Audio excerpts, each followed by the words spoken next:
जय Hind, good morning, सुप्रभात। आप सभी का बहुत बहुत स्वागत है। और डेली सुबह हमारी क्लास होती है करंट अफेयर की, जिसमें हम कुछ करंट अफेयर के क्वेश्चंस पढ़ते हैं। अब यहाँ पर सबसे पहले जो हम स्टार्टिंग करते हैं हमारी, वो कहाँ से करते हैं? एक मोटिवेशनल कोट के साथ। ठीक है, कि सुबह सुबह हम अच्छे से मोटिवेट हो जाएं और पूरे दिन मोटिवेट फील करें।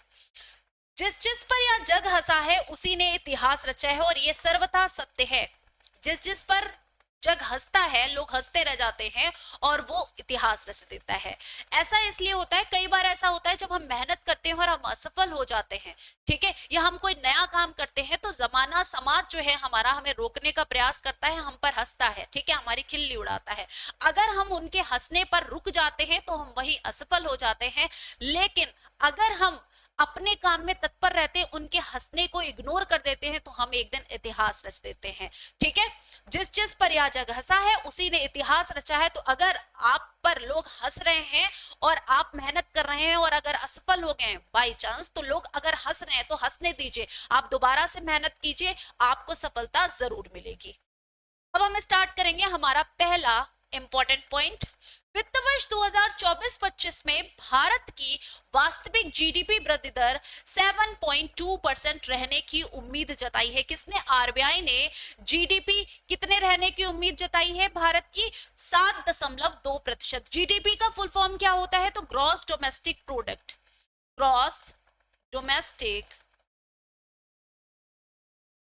प्रोडक्ट, जिसे हम कहते हैं सकल घरेलू उत्पाद। ठीक है, कितनी रहेगी? 7.2 किसके अनुसार? आरबीआई के अनुसार।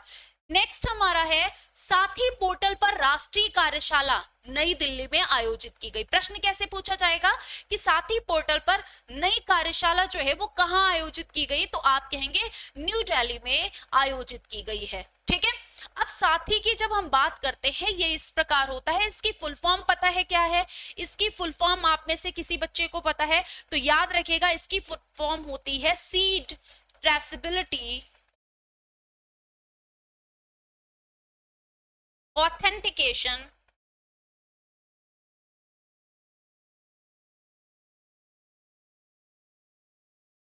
Holistic inventory. ठीक है, इन्वेंट्री, ये इसकी फुल फॉर्म होती है साथी की, तो ये याद रखेगा।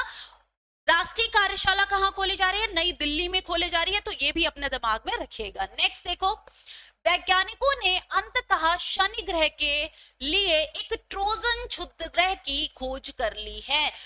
ट्रोजन क्षुद्र ग्रह, क्षुद्र ग्रह पता है किसे कहते हैं? ऐसे छोटे छोटे पिंड जो होते हैं जो सूर्य की परिक्रमा कर रहे हैं, उनको कहा जाता है।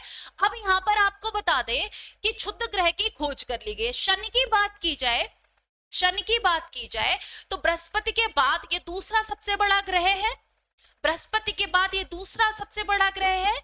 इस पर उपग्रहों की संख्या भी ज्यादा है।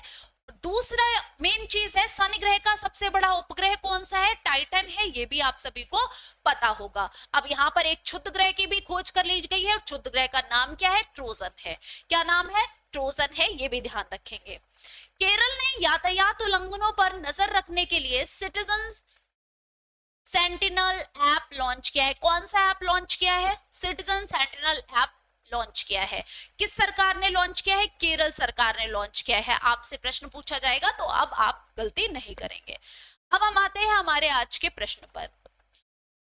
Where among the following has the Lighthouse Tourism Conclave 2024 been organized? निम्नलिखित में से कहां लाइट हाउस टूरिज्म कॉन्क्लेव 2024 का आयोजन किया गया है? नासिक, जयपुर, पुरी या पुणे? कहां पर लाइट हाउस टूरिज्म कॉन्क्लेव का आयोजन किया जा रहा है? बहुत महत्वपूर्ण प्रश्न है। तो आप कहेंगे यहां पर करेक्ट आंसर है पुरी। ठीक है, ये पुरी में किया जा रहा है, उड़ीसा में। ठीक है, पुरी में किया जा रहा है, ये याद रखिएगा। कहां पर? Light house tourism conclave Puri में आयोजित किया जा रहा है 2024 में। नेक्स्ट देखिए, which of the following countries has been described as hostile by North Korea in the amended constitution? संशोधित संविधान में उत्तर कोरिया ने निम्नलिखित में से किस देश को शत्रुतापूर्ण बताया है? किस देश को शत्रुतापूर्ण बताया है? जापान, अमेरिका, सिंगापुर या साउथ कोरिया? नॉर्थ कोरिया ने जो संविधान में संशोधन किया है तो किसको शत्रुतापूर्ण बताया है, ये बताओ। यहां पर करेक्ट आंसर है आपको साउथ कोरिया को उसने क्या बताया है, शत्रुतापूर्ण बताया है। क्या बताया है, शत्रुतापूर्ण बताया है। किसने, संशोधित संविधान में उत्तर कोरिया ने साउथ कोरिया को शत्रुतापूर्ण बताया है। तो यहां पर करेक्ट आंसर डी होगा। आप सभी इस चीज को याद रखेंगे। नेक्स्ट देखिए, recently Prabowo Subianto has taken over as the president of which of the following countries? हाल ही में प्रबोवो सुबियांटो ने निम्नलिखित में से किस देश के राष्ट्रपति का पदभार संभाला है? हाल ही में जो अपॉइंटमेंट्स होती हैं उनसे प्रश्न पूछे जाते हैं। किसी देश में हो, कोई राष्ट्रपति चुना जाए या प्रधानमंत्री चुना जाए तो वो भी करंट अफेयर में आपसे प्रश्न पूछ लिया जाता है। तो ये बताओ भाई, किस देश के राष्ट्रपति बने हैं Prabowo Subianto? Singapore, Indonesia, Nepal, Brazil? बताइए। सिंगापुर की राजधानी सिंगापुर ही है। इंडोनेशिया की क्या है, इंडोनेशिया की क्या है? पहले तो जकार्ता थी लेकिन अभी प्रेजेंट में जकार्ता नहीं है। नेपाल, काठमांडू, ब्राजील की ब्राजीलिया। अब बताइए यहाँ पर करेक्ट आंसर क्या है? तो इंडोनेशिया यहाँ पर करेक्ट आंसर है, ये भी ध्यान रखिएगा। ठीक है, इंडोनेशिया में इंडोनेशिया की प्रेजेंट जो आपकी राजधानी है वो क्या है, कमेंट सेक्शन में बताइएगा। प्रोबोबो सुबियांटो बने हैं, प्रोबोबो सुबियांटो बने हैं, ध्यान रखेंगे। नेक्स्ट देखिए, in which of the following khadi स्वतंत्रता का ताना बाना एग्जिबिशन हैज बीन इनॉग्रेटेड? निम्नलिखित में से किस में खादी स्वतंत्रता का ताना बाना प्रदर्शनी का उद्घाटन किया गया है? जल्दी से बताएं, बढ़िया प्रश्न है कि खादी स्वतंत्रता का ताना बाना प्रदर्शनी का उद्घाटन कहां, किसने किया है? न्यू दिल्ली ने, जयपुर ने, मुंबई ने या कानपुर ने? बताइए जल्दी से बताएंगे। उत्तर भारत का मैनचेस्टर किसे कहा जाता है? उत्तर भारत का मैनचेस्टर कानपुर को कहा जाता है, ये ध्यान रखिएगा। जयपुर, मुंबई, न्यू दिल्ली।